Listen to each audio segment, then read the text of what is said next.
لله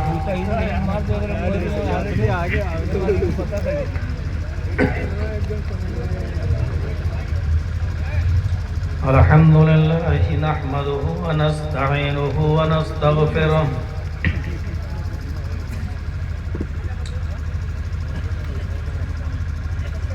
ونعوذ بالله من شرور أنفسنا ومن سيئات أعمالنا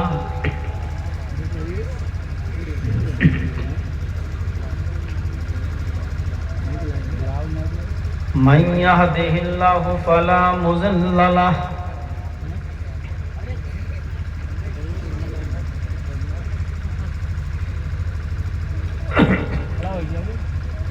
ومن يضلله فلا هادي له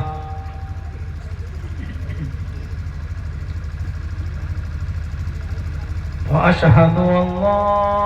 إله إلا الله وحده لا شريك له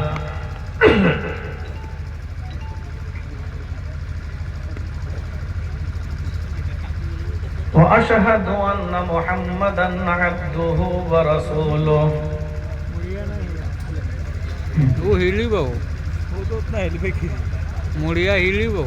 أما بعد فإن خير الحديث كتاب الله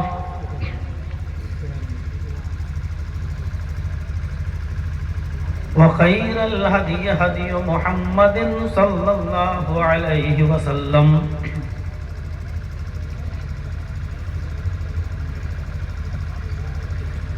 وشر الأمور محدثاتها وكل محدثة بدعة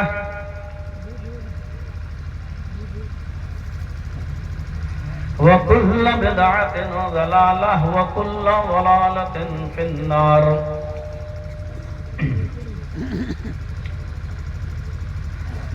أعوذ بالله من الشيطان الرجيم بسم الله الرحمن الرحيم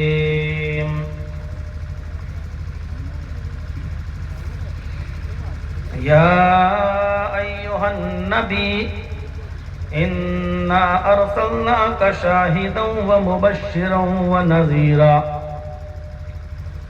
وداعيا إلى الله بإذنه وسراجا منيرا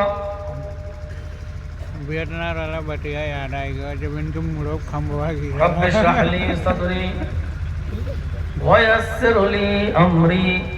واحلل عقدة من لساني يفقهوا قولي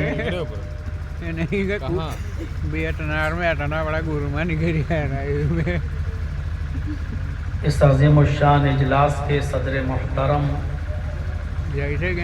فضیلت الشیخ عبدالستار سراجی حفظہ اللہ،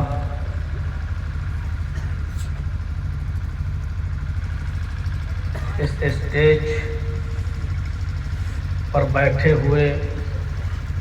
ممبئی سے تشریف لائے ہوئے فضیلت الشیخ جناب حافظ عبدالرب المدنی حفظہ اللہ، اس اجلاس کے روح رواں جناب قاضی محمد اسماعیل صاحب حفظہ اللہ، عبدالاحد سراجی حفظہ اللہ، جنہوں نے اس پروگرام کو لینے کے لیے ہم سے بار بار تعلق قائم کیا، کانٹیکٹ کیا اور برابر اپنے لوگوں کو یہاں سے بھیجتے رہے اور لکھنؤ تک میں جا کر انہوں نے بات چیت کی اور اس اجلاس کے لیے وقت متعین کیا، اور بالخصوص جناب پپو ملک صاحب جو اس اجلاس کے لیے ہر قسم کا تعاون کرتے رہے اور بڑھ چڑھ کر حصہ لیتے رہے، جناب راشد محمود صاحب عرف لبیب، جنہوں نے آنے والی اس اجلاس میں اڑچنوں کو درکنار کرتے ہوئے ہر قسم کا تعاون کیا، اور جو لوگ اس اجلاس کو ناکام کرنا چاہتے تھے اور روکنا چاہتے تھے، ان حاسدوں کی سازشوں کو ناکام کرنے میں اور کرانے میں ان کا ایک اہم رول رہا۔ اللہ رب العالمین جزائے خیر عطا فرمائے اور اس اجلاس کو کامیابی عطا فرمائے، اور اس اسٹیج پر بیٹھے ہوئے ہمارے دیگر معطر علماء کرام، اور میں جن کا نام نہیں جان پایا اور نہ جان سکا اور نہیں لے سکا، لیکن ان کا تعاون رہا ہے کسی بھی قسم کا اس پروگرام میں، اللہ رب العالمین سب دلوں کی نیتوں سے واقف ہے، وہ سب بھی اس میں شامل ہیں۔ اللہ رب العالمین سب کو تمام آلام و مصائب و آفات سے محفوظ فرمائے، رزق میں برکت عطا فرمائے، اور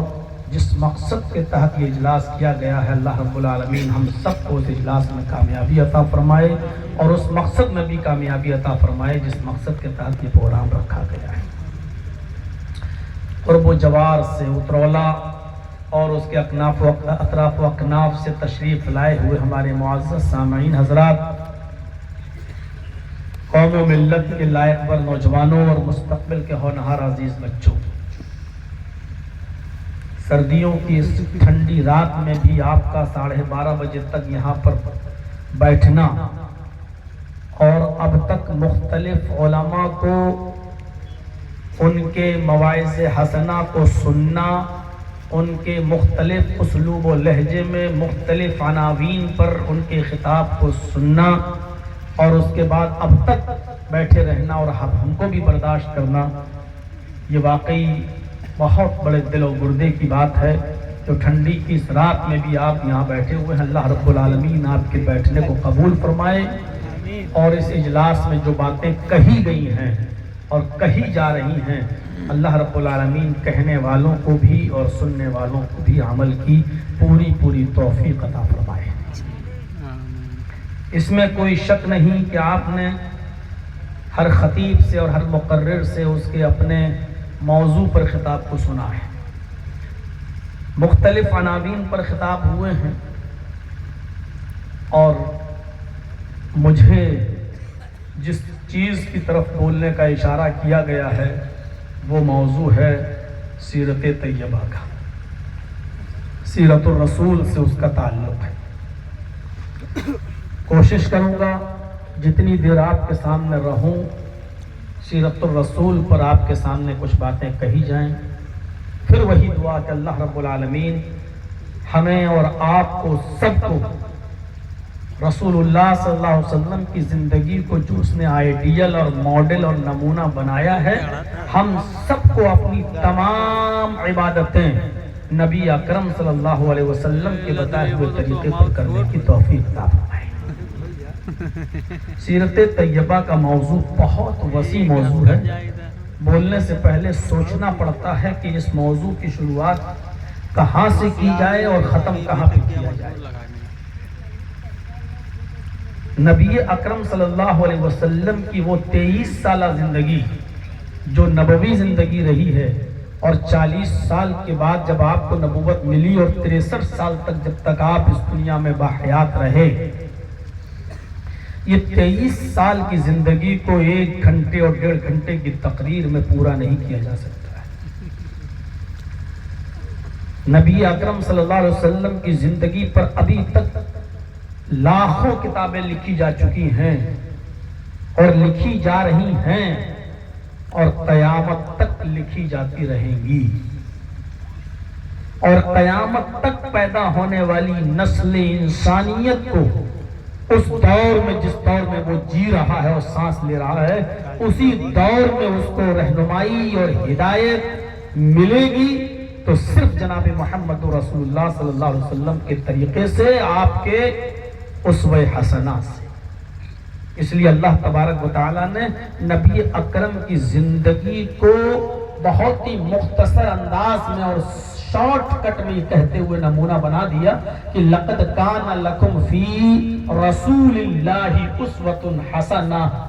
تمہارے لیے رسول اللہ صلی اللہ علیہ وسلم کی زندگی میں بہترین آئیڈیل ہے، بہترین نمونہ ہے۔ رسول اللہ کی پوری زندگی کو اللہ تعالیٰ نے ہمارے لیے آئیڈیل بنایا ہے. اٹھنا بیٹھنا لیٹنا سونا جاگنا کھانا پینا چلنا پھرنا شادی بیاہ اور کاروبار بزنس اور اس کے علاوہ عبادیات میں آ جاؤ تو نماز روزہ حج اور زکات یہ تمام معاملات میں تمہارے لیے رسول اللہ صلی اللہ علیہ وسلم کی زندگی آئیڈیل ہے ماڈل ہے نمونہ ہے. اٹھو ویسے جیسے نبی اٹھتے تھے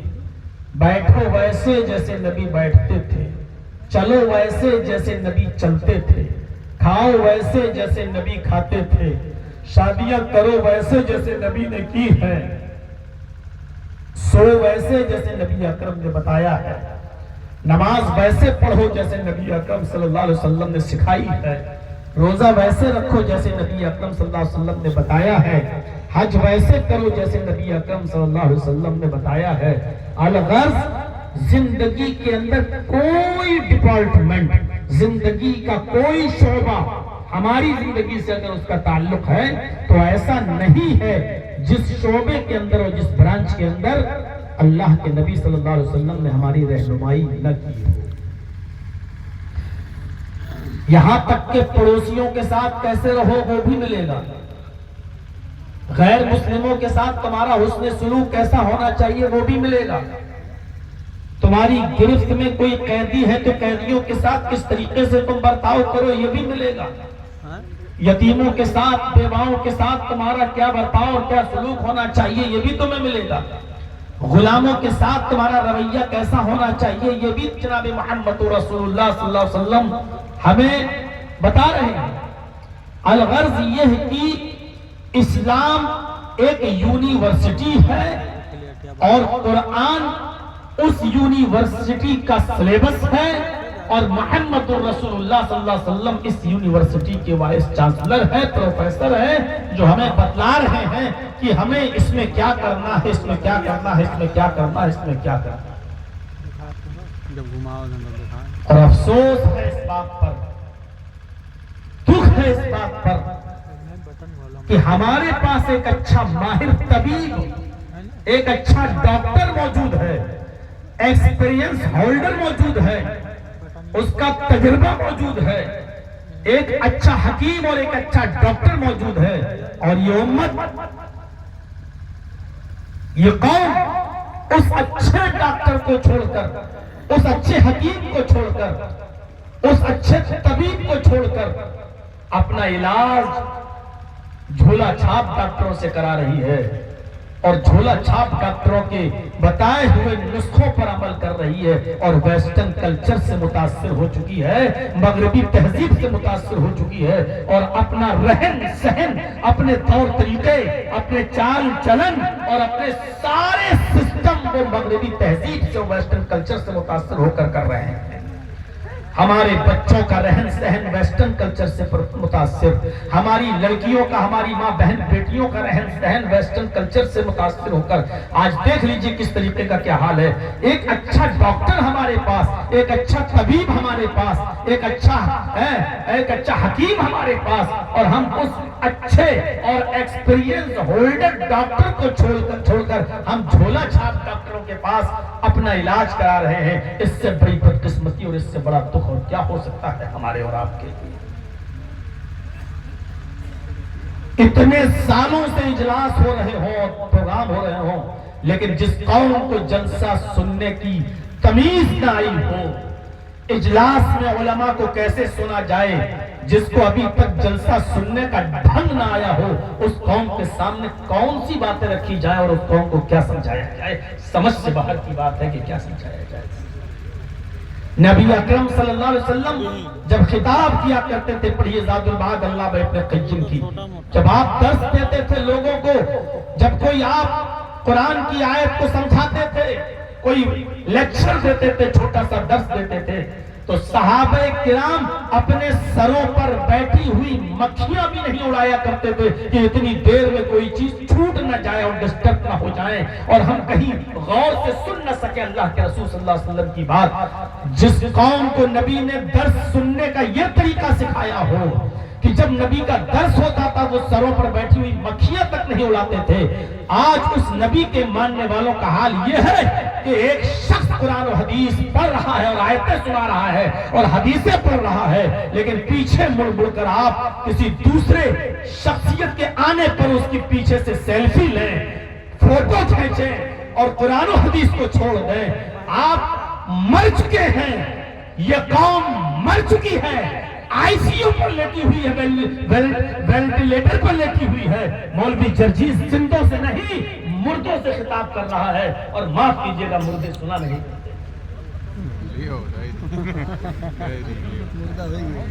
میں تو تعجب کر رہا ہوں یہ قاضی اسماعیل صاحب اور عبدالحق صاحب کے اوپر کہ مردوں کو سنانے کے لیے آپ نے مجھے بلایا، جن کے اندر سے روح نکل چکی ہو اسلام کی، جن کے اندر سے روح ختم ہو چکی ہو اسلام کی، آج اس قوم کو کہتے ہوئے سناؤ، اس قوم کو سمجھایا جائے۔ یہ علاقہ تو علماء کا علاقہ ہے، بڑے بڑے مدنی، سلفی، ازہری اور ندویوں کی بستی ہے، اتنے سالوں سے جلسے ہوتے آ رہے ہیں۔ جو قوم ابھی تک جلسہ سننے کی تمیز نہ سیکھی ہو اس کو سیرت سکھایا جائے گا؟ کیا سنایا جائے ایسی قوم کو؟ ابھی میں اسٹیج پہ بیٹھا ہوں اور ایک شخص آتا ہے میرے پاس، کہتا مولانا ایک فوٹو کھینچ لو۔ صورت دیکھیے آپ اس کی، کسی چیز کا جائز استعمال ایک لمٹ تک ہے۔ پاسپورٹ کے لیے فوٹو لیا جا سکتا ہے، ویڈیو بن رہی ہے، چلو تقریر آپ ریکارڈ کر لو، اس حد تک جائز ہے، لیکن لمٹ سے زیادہ کسی چیز کی اجازت شریعت نہیں دیتی ہے۔ ان اشد الناس عذابا یوم القیامت المصورون، یہ اسی رسول کا کہنا ہے، اسی نبی کا فرمان ہے جس کی سیرت پر آپ یہ جلسہ سن رہے ہیں کہ قیامت کے دن عذاب نہیں، قیامت کے دن سب سے زیادہ سخت عذاب اس کو ہوگا جو دنیا میں تصویریں لیتا ہوگا، جو دنیا میں فوٹو کھینچتا ہوگا، جو دنیا میں تصویریں بناتا ہوگا، سب سے زیادہ سخت عذاب اس کو ہوگا۔ اور اب دیکھتا ہوں اس تقریر کے ختم ہونے کے بعد کتنے لوگ اس حدیث پر عمل کرتے ہیں اور کتنے لوگ مولوی جرجیز کی سیلفی لیتے ہیں اپنے موبائلوں میں۔ اگر اس حدیث پر عمل کر لیا تو سمجھوں گا کہ آپ کا جلسہ کامیاب۔ یہ قوم کے اندر امید لگائی جا سکتی ہے، ابھی کچھ سانسیں باقی ہیں، امید لگائی جا سکتی ہے صحیح ہونے کی۔ اور اگر اس اجلاس کے بعد بھی اس حدیث پر عمل نہیں ہوا تو سمجھوں گا کہ میں نے مردوں کو خطاب کیا تھا، قبرستان میں لیٹی ہوئی قوم کو خطاب کیا تھا۔ اب اس سے امیدیں کسی چیز کی لگانا عبث اور بیکار ہے، کیونکہ مردے نہ سنا کرتے ہیں نہ بولا کرتے ہیں۔ اس سے زیادہ سخت اور کیا بولتے ہیں؟ مجھے پرواہ نہیں ہے، شاید 21 یا 22 سال کے بعد آ رہا ہوں، اب 21 اور 22 سال کے بعد زندہ بھی رہوں گا کہ نہیں رہوں گا یہ تو اللہ ہی بہتر جانے۔ میرے بھائی اس بات کی قطعی پرواہ نہیں ہے، لیکن جلسوں کے جو اثرات ہونا چاہیے وہ مرتب ہو نہیں رہے ہیں۔ معاف کیجیے گا، اجلاس کے جو اثرات مرتب ہونے چاہیے ہمارے سماج کے اوپر، ہماری سوسائٹی کے اوپر، وہ نہیں ہو رہے ہیں۔ کیا فائدہ یہ لاکھوں روپیہ شامیانے پہ خرچ کرنا، مائک پہ خرچ کرنا اور ان تمام چیزوں پہ خرچ کرنا، جب ان جلسوں کا 10% بھی ہماری زندگی میں نافذ نہ ہم کر پائیں تو پھر کیا فائدہ یہ لاکھوں روپیہ خرچ کر کے؟ آپ انجوائے کرنے آئے ہیں، آپ لذت حاصل کرنے کے لیے آئے ہیں، یہ تو انجوائمنٹ کے لیے ساری چیزیں ہو رہی ہیں، یہ لذت کے لیے ساری چیزیں ہو رہی ہیں۔ صحابہ کرام کی قربانیوں کو یاد کرو، انہوں نے لذت کے لیے سب کچھ نہیں کیا تھا، دین کے لیے اور اسلام کے لیے انہوں نے اپنی جانوں اور اپنے مالوں کی پرواہ نہیں کی تھی۔ پڑھیے، ہم اس طرف نہیں جانا چاہتے ہیں۔ بہرحال میرے پیارے ساتھیوں، تھوڑی سی عبرت لیجیے، آپ تھوڑا سا عبرت کے ناخن لیجیے۔ آپ آئیے، میں نے جو قرآن کریم کی آیت پڑھی تھی اسی آیت کے اوپر میں چلنا چاہتا ہوں۔ اس آیت میں اللہ تبارک و تعالیٰ نے اپنے نبی، اپنے محبوب جناب محمد رسول اللہ کی کچھ اوصاف حمیدہ کا تذکرہ کیا ہے۔ اپنے نبی جناب محمد رسول اللہ صلی اللہ علیہ وسلم کی کچھ اچھی صفتوں کا ذکر کیا ہے۔ یا ایھا النبی انا ارسلناک شاہدا ومبشرا ونذیرا وَدَاعِيًا إِلَى اللَّهِ بِإِذْنِهِ وَسِرَاجًا مُنِيرًا۔ آئے میرے نبی، اللہ فرما رہا، آئے میرے نبی، اِنَّا أَرْسَلْنَاكَ شَاهِدًا وَمُبَشِّرًا وَنَذِيرًا۔ ان 5 چیزوں کو ذرا نوٹ کرنا جو اللہ تعالیٰ نے اپنے نبی کی شان میں کہی ہیں۔ آئے میرے نبی، ہم نے آپ کو شاہد بنا کر بھیجا، مبشر بنا کر بھیجا اور نذیر بنا کر بھیجا، وَدَاعِيًا إِلَى اللَّهِ، اور اللہ کی طرف دعوت دینے والا بنا کر بھیجا، وَسِرَاجًا مُنِيرًا، اور روشن سورج، روشن چراغ بنا کر بھیجا۔ اللہ تعالیٰ نے یہ 5 اوصاف اس آیت کے اندر اپنے نبی جناب محمد رسول اللہ صلی اللہ علیہ وسلم کے بیان کیے۔ اب ایک ایک چیز کو تھوڑا سا شارٹ میں اور مختصر انداز میں سنتے چلیے۔ پہلی چیز اللہ نے کیا بتائی؟ آئے میرے نبی، ہم نے آپ کو شاہد بنا کر بھیجا۔ شاہد کا مطلب ہوتا گواہی دینے والا۔ ہم نے آپ کو گواہی دینے والا بنا کر بھیجا۔ نبی اکرم کی گواہی کس چیز کے تعلق سے تھی؟ حافظ ابن کثیر نے اپنی مشہور تفسیر ابن کثیر کے اندر نقل کیا ہے، اللہ تعالیٰ نے نبی اکرم کو جو سب سے پہلی صفت سے نوازا اس آیت میں کہ ہم نے آپ کو شاہد یعنی گواہی دینے والا بنا کر بھیجا ہے، نبی اکرم کی گواہی ایک اللہ کے معبود برحق ہونے کے تعلق سے تھی۔ نبی اکرم کی گواہی جنت کے تعلق سے تھی، جہنم کے تعلق سے تھی، فرشتوں کے تعلق سے تھی۔ جو چیزیں دکھائی نہیں دیتی ہیں ہمیں اور آپ کو، نبی اکرم صلی اللہ علیہ وسلم نے ان چیزوں کی گواہی دی، اور شاہد کی شہادت پر ہم لوگوں نے گواہی دی، اس لیے کہ کسی بھی معاملے میں گواہوں کی قلت و کثرت کوئی معنی نہیں رکھتی ہے۔ ایک بات یاد رکھیے گا، اس چیز کو اگر آپ سمجھ گئے تو پوری تقریر آپ میری سمجھ لیں گے۔ کسی بھی معاملے میں گواہوں کی قلت و کثرت کوئی معنی نہیں رکھتی ہے، بلکہ گواہ کی شخصیت، اس کی ذات معنی رکھتی ہے کہ یہ کتنی سچی ہے، کتنی معتبر ہے۔ ایک چیز ہے پورے محلہ اس کی گواہی دے رہا ہے، لیکن وہ گواہی غلط ہے، لیکن اسی چیز کے اپوزٹ اسی گاؤں کا ایک بہت ہی معتبر اور معزز آدمی اس کے الٹے گواہی دے رہا ہے، تو تمام لوگ خاموش ہو جاتے ہیں، نہیں صاحب یہ آدمی سچ ہے، اس کو کبھی ہم نے جھوٹ بولتے ہوئے نہیں دیکھا ہے، بہت معتبر اور بہت باعزت آدمی، اس کی بات مانی جائے گی۔ تو گواہوں کی قلت و کثرت کوئی معنی نہیں رکھتی ہے، بلکہ گواہ کی ذات اور اس کی شخصیت معنی رکھتی ہے کہ یہ کتنی معتبر ہے۔ ایک اللہ کے معبود برحق ہونے کی گواہی وہ دے رہا ہے جس کی جو شخصیت بڑی معتبر ہے، نبی بننے سے پہلے بھی اور نبی بننے کے بعد بھی۔ نبی بننے سے پہلے اس کے اعتبار کا یہ حال تھا، نبی بننے سے پہلے، کہ ایک بار خانہ کعبہ میں بارش آ جانے کی وجہ سے، سیلاب آ جانے کی وجہ سے خانہ کعبہ ڈہ گیا، اس میں دراڑیں پڑ گئی اور اس کے اندر کمزوری آ گئی، تو مکہ کے لوگوں نے خانہ کعبہ کو از سر نو دوبارہ جب تیار کیا، دوبارہ بنا کر جب تیار کیا، تو اس خانہ کعبہ کو جب بن کر تیار ہوا تو حجر اسود کے رکھنے کی باری آئی، تو ہر قبیلہ لڑنے لگا، ہر قبیلے کا سردار جھگڑنے لگا،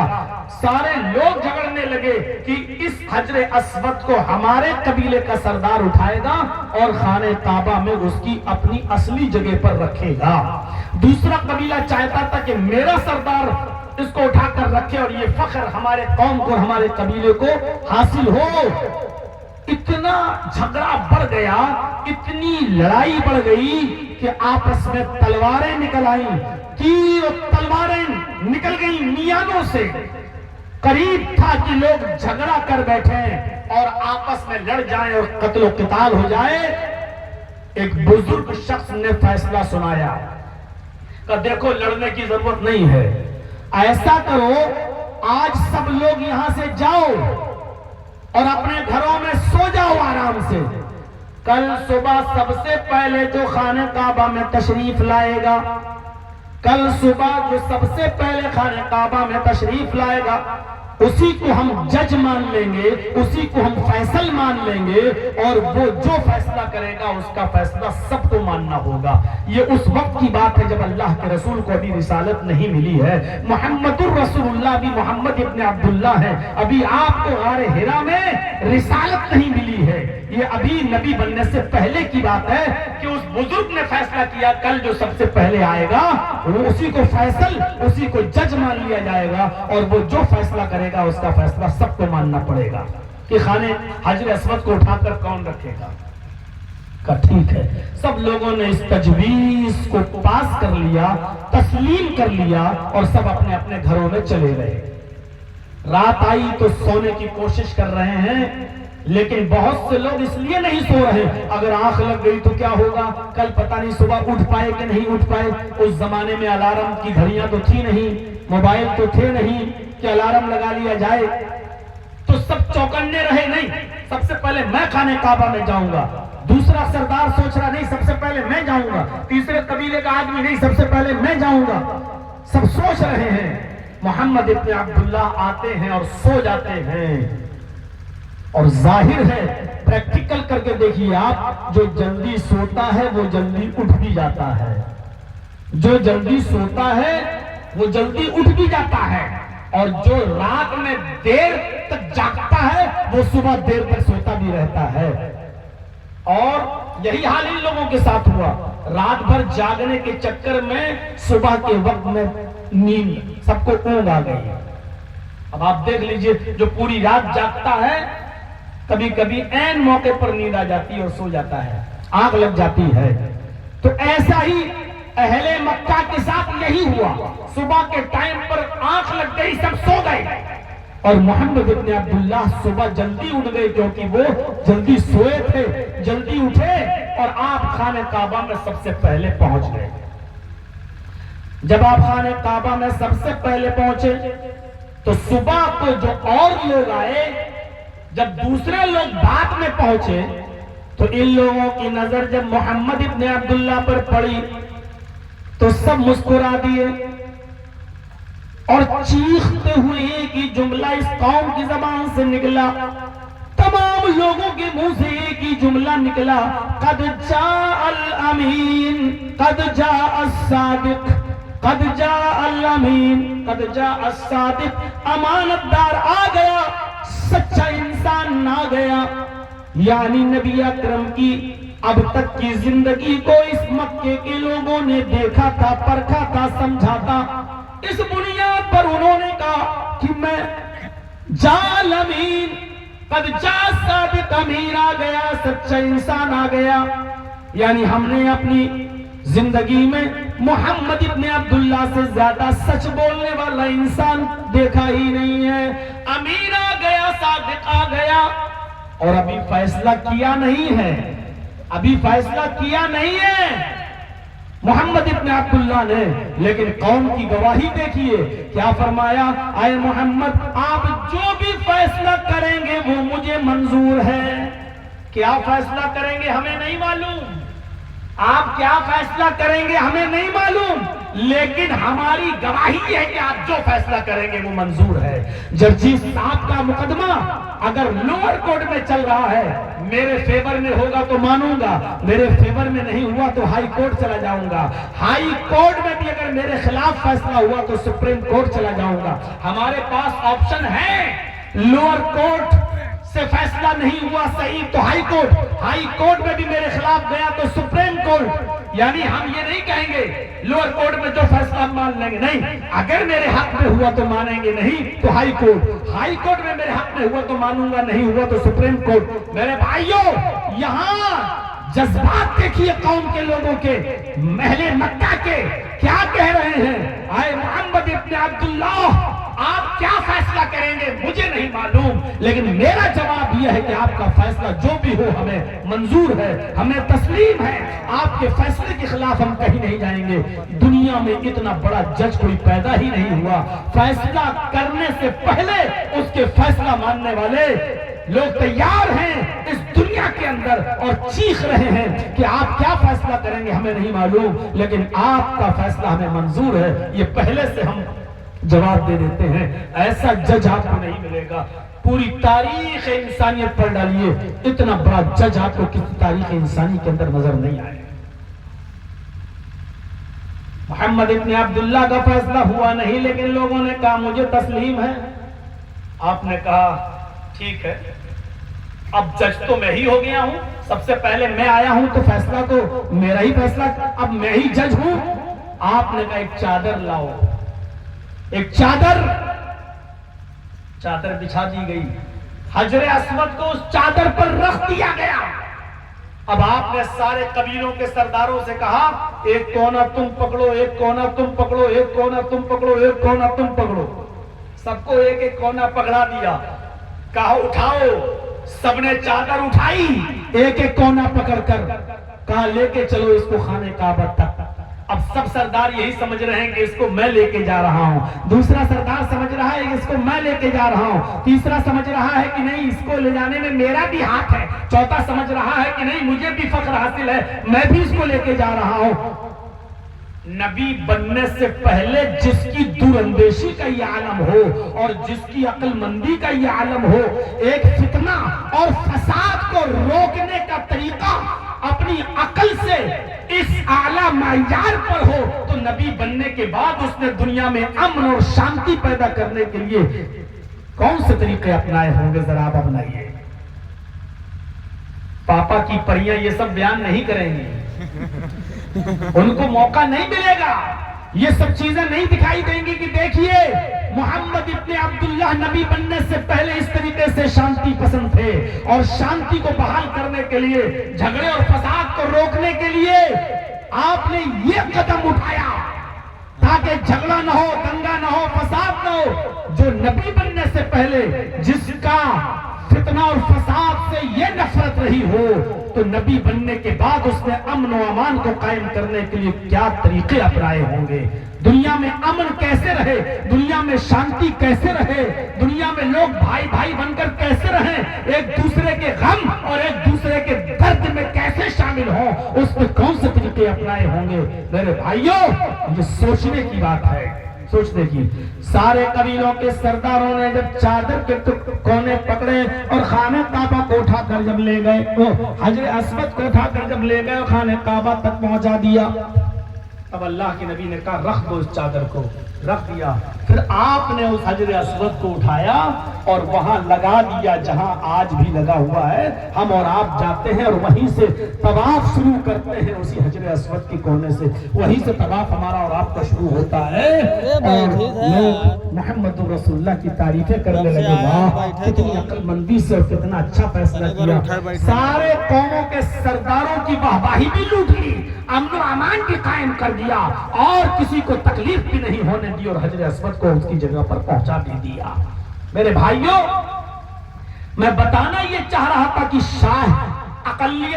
قلت و کثرت معنی نہیں رکھتی ہے، بلکہ گواہ کی ذات اور گواہ کی شخصیت معنی رکھتی ہے۔ محمد رسول اللہ محمد ابن عبداللہ کو دیکھ کر سارے مکے والے چیخ پڑے، قد جاء الامین، قد جاء الصادق، امین آ گیا اور صادق آ گیا۔ غور کرو قوم کے لوگوں کی یہ گواہی، یہ کتنا بڑا اعزاز تھا محمد ابن عبداللہ کے لیے۔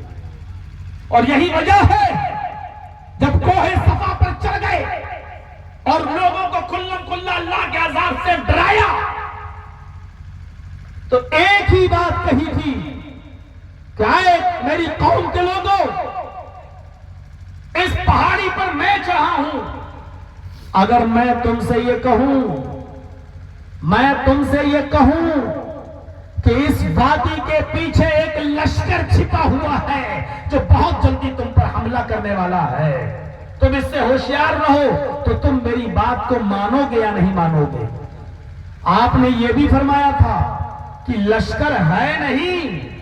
اس پہاڑی کے پیچھے اس وادی کے دامن میں کوئی لشکر ہے نہیں، لیکن اگر میں یہ کہوں کہ ایک لشکر چھپا ہے تو میری بات کو مانو گے یا نہیں مانو گے؟ دیکھیے نظریات دیکھیے، کہنے کا انداز دیکھیے۔ اس وادی کے پیچھے کوئی لشکر ہے نہیں، لیکن اگر میں یہ کہوں کہ ایک لشکر چھپا ہے تو میری بات کو مانو گے یا نہیں مانو گے؟ تو لوگوں نے کیا کہا جو اس پہاڑی کے نیچے جمع تھے؟ لوگوں نے کہا ہاں فوراً مانوں گا۔ آپ نے کہا وجہ لشکر ہے نہیں، لیکن میں کہوں کہ چھپا ہے تو تم فوراً ماننے کے لیے تیار؟ وجہ کیا ہے، ریزن کیا ہے، کارن کیا ہے؟ آپ کیوں مانو گے میری بات کو؟ تو قوم کے لوگوں کی جو گواہی تھی اس گواہی کو سنیے۔ قالو ما جربنا الا صدقا، ہمارا تجربہ ہے، ہم نے اپنی زندگی میں آپ کو پرکھا ہے، آپ کا اٹھنا بیٹھنا لیٹنا سونا جاگنا کھانا پینا اپنے ساتھ دیکھا ہے، آپ کے معاملات اپنے ساتھ دیکھے ہیں، لین دین اپنے ساتھ دیکھا ہے۔ آپ ہمارا تجربہ کہتا ہے کہ آپ اپنی زندگی میں کبھی جھوٹ ہی نہیں بولے، تو آج بھی جھوٹ نہیں بولیں گے۔ آپ نے جب کبھی جھوٹ نہیں بولا تو آج کیسے جھوٹ بول سکتے ہیں؟ قوم کے لوگوں نے اس بات کی گواہی دی، ما جربنا الا صدقا، ہمارا تجربہ تو آپ کے تعلق سے سچائی کے سوا اور کچھ نہیں ہے، ہم نے تو آپ کو ہمیشہ سچ بولتے ہوئے دیکھا ہے۔ جب آپ نے ان کی زبان سے نکلوا لیا کہ جب آپ مجھے اتنا بڑا سچا مانتے ہو تو سنو، ہم ایک اللہ کی عبادت کے قائل ہیں اور تم سے بھی یہی کہتے ہیں قولوا لا الہ الا اللہ، ایک اللہ کے علاوہ تمہارا کوئی معبود نہیں، اسی کی عبادت کرو، اللہ کے عذاب سے ڈر جاؤ، مجھے اللہ تعالیٰ نے نبی اور رسول بنا کر بھیجا ہے۔ جیسی آپ نے یہ جملہ کہا اب سب ایک دوسرے کا منہ دیکھنے لگے، یہ تو نئی بات بتا دی محمد ابن عبداللہ نے، لیکن اب جھوٹا کیسے کہتے ہیں، اب یہ کیسے کہہ دیں اتر بڑا جھوٹا ہے تو یہ کیسے کہہ دیں؟ ابھی تو گواہی دی ہے کہ ما جربنا الا صدقا، آپ سے بڑا سچا تو ہم نے کسی کو دیکھا ہی نہیں ہے، اس لیے وہ جھوٹا تو نہیں کہہ سکے، جھوٹا تو نہیں کہہ سکے۔ لیکن ابو لہب نے ان تمام لوگوں کی طرف سے مل کر جواب دیا، تبا لک یا محمد الہذا جمعتنا، اے محمد تو برباد ہو جا، اتر نکل اس پہاڑی سے، اتر جا اپنے گھر۔ کیا اسی لیے ہم کو جمع کیا ہے تو نے؟ کیا اسی لیے بلایا اس پہاڑی کے نیچے جمع؟ یہی اپنی بکواس سنانے کے لیے؟ جھوٹا کہنے کی ہمت اس کو بھی نہیں ہوئی، لیکن بات کو گھما دیا اور کیا کہا؟ کیا کہا؟ اتر تبا لک یا محمد، اے محمد تو برباد ہو جا، الہذا جمعتنا، کیا اسی لیے تو نے ہم سب کو جمع کیا ہے؟ تو میرے کہنے کا مطلب یہ ہے میرے بھائیوں کہ کسی بھی معاملے میں گواہوں کی قلت و کثرت کوئی معنی نہیں رکھتی ہے، بلکہ گواہ کی شخصیت معنی رکھتی ہے کہ وہ کتنی بڑی سچی ہے، اور اسی سچی شخصیت اور معزز شخصیت کی گواہی پر فیصلہ ہوتا ہے۔ آپ کو معلوم ہے اور نہ معلوم ہو تو میں آپ کو سناؤں، ہندوستان میں جب برٹش گورنمنٹ تھی، جب انگریزوں کی حکومت تھی، برٹش گورنمنٹ تھی، تو اس وقت زمین کے ایک ٹکڑے پر ہندو اور مسلمان بھائیوں کا ایک جھگڑا ہو گیا۔ ہندو بھائی کہتے تھے یہ ہماری زمین ہے، اور